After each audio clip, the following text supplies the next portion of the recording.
Donc on va commencer à regarder les limites donc de f en plus l'infini. Est-ce que par exemple f, on voit donc que f n'est pas défini en plus l'infini.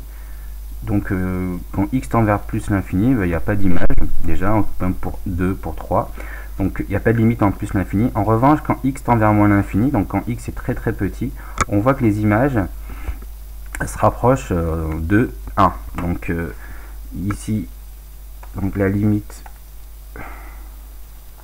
de f en moins l'infini, c'est égal à 1, mais pas de limite en plus l'infini, d'accord? Ça n'existe pas. Ensuite, petit 1. Petit 2, maintenant si je regarde f, g, ben, quand je vois quand x tend vers plus l'infini, là, je vois que les images se rapprochent de 1, de moins 1, pardon, se rapprochent de moins 1. Donc la limite quand x tend vers plus l'infini de g, c'est moins 1. Et quand x tend vers plus l'infini, là, je vois que les images g de x, elles deviennent de plus en plus grandes. On a que la limite en moins l'infini de g, c'est plus l'infini. Petit 3, gh. Donc la limite de h, quand h tend vers plus l'infini, ben, je vois que quand x est très grand, les images h de x sont de plus en plus grandes, donc c'est plus l'infini.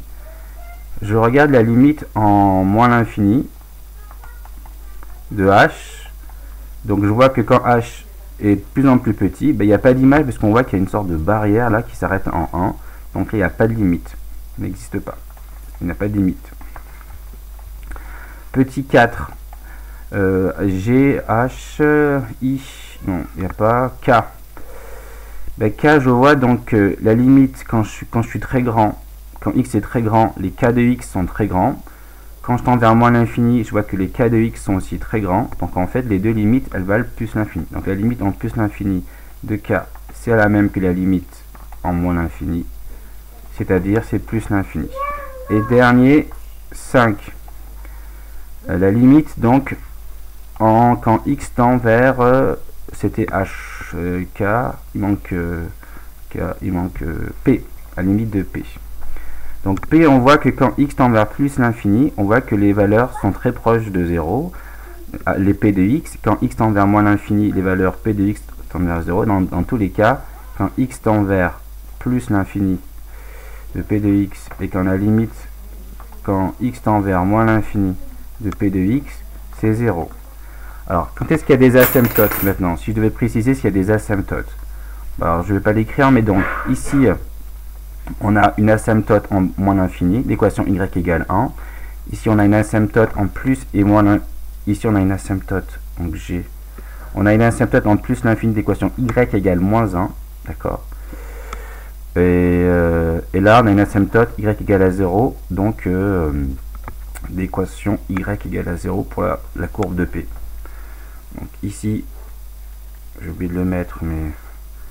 Donc, la droite, si je rajoute d'équation, ça c'est important d'écrire comme ça, y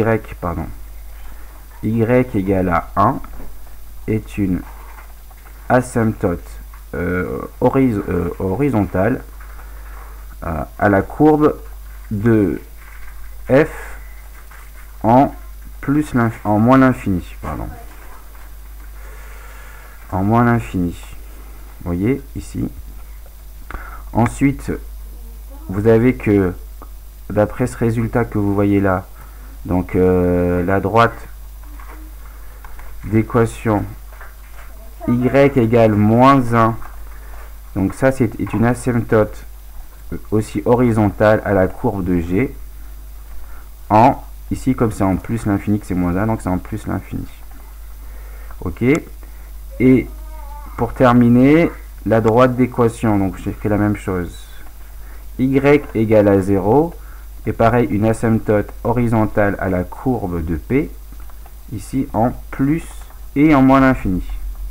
Voilà. Donc là, ici, c'est comment conjecturer des limites graphiquement et bien comprendre où sont les asymptotes.